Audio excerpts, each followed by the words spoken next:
Alright guys, so full transparency, I tried really hard to get a review key for this game, but I didn't manage to snag one. It seemed impossible to get a response from the developers, so what I did instead was dig through every dev video, Q&A stream, and info dump that I could find, to put together everything we actually know about the game. So firstly, the biggest addition is of course 4-player co-op, but this one is completely optional, nothing requires teamwork, so there's no stuff like switches you need to pull together, or mandatory co-op sections. You can convert a solo save to multiplayer whenever, and the game does have cross-platform play, with cloud saves. The developers definitely kept stressing that single player is still the main focus, and co-op is just there if you want it. Let's move on to the base building. This one got completely redesigned, and not everyone likes this. It works like this now. Instead of placing these pre-made rooms, you can now use tiles to build custom shapes, so you have way more control over everything. Windows, for example, can go wherever you want, and in whatever shape you want. The dive elevator is new.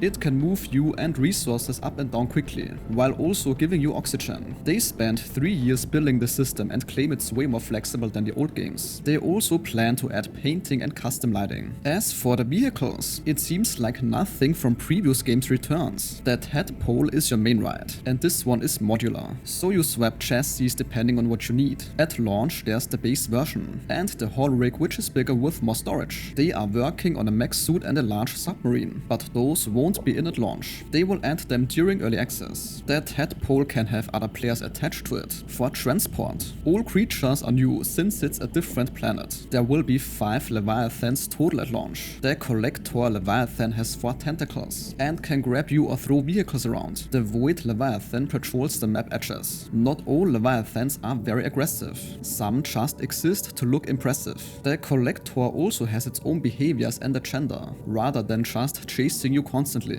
though they said its proper home region is not in at launch yet. The world itself of course is organized into regions that contain multiple biomes. The game has 2 regions at launch, but over 10 distinct biomes total, when the developers actually counted them up. The safe shallows area, plateaus, reefs, a volcanic graveyard, thermal spires. The map has this massive coral tree that works as the main landmark, like the Aurora did. The void is getting expanded based on what modders and players wanted. At launch, the map might actually be a bit smaller than the first games, but they're planning to make it bigger than both previous games combined by the end of early access. The maximum depth at launch is a few hundred meters. They said once you go past 200 meters the lighting drops off hard and everything feels like the abyss. They are planning to go much deeper, but want to make sure there's actually stuff to do on the way down. The actual tools mostly return, plus a resonator that breaks stuff with sound. The new DNA system lets you scan creatures and give yourself abilities like reduced oxygen use. Robot pets are planned but not at launch. The actual story setup is you're on a colony ship called the Cicada, heading to a desert planet, but instead you crash on a water world. The ship's AI keeps insisting everything is fine, and that the mission should continue,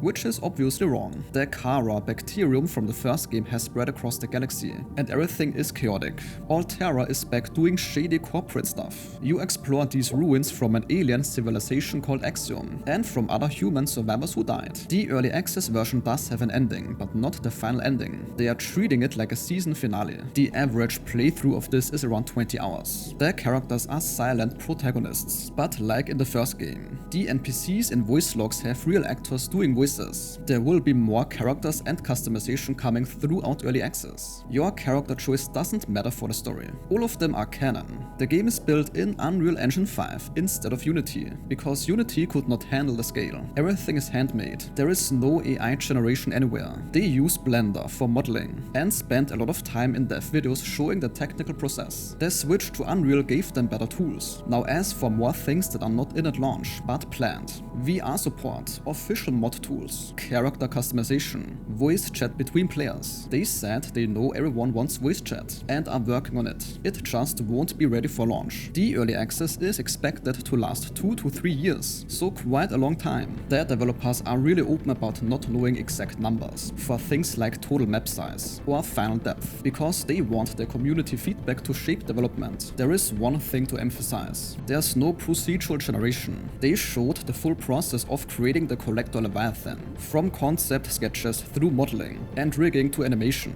Now lastly and most importantly, I know everyone is excited, but honestly, this game essentially screams wait for the full release. This is a Subnautica game. It's supposed to be this incredible journey of discovery and wonder, and as you can see, the early access version has tremendously reduced content. You only get one first playthrough. I would absolutely not waste it on an unfinished version, judging by what they have shown. You will definitely feel the early access state in many of the game's aspects, so simply being patient is definitely the best call here.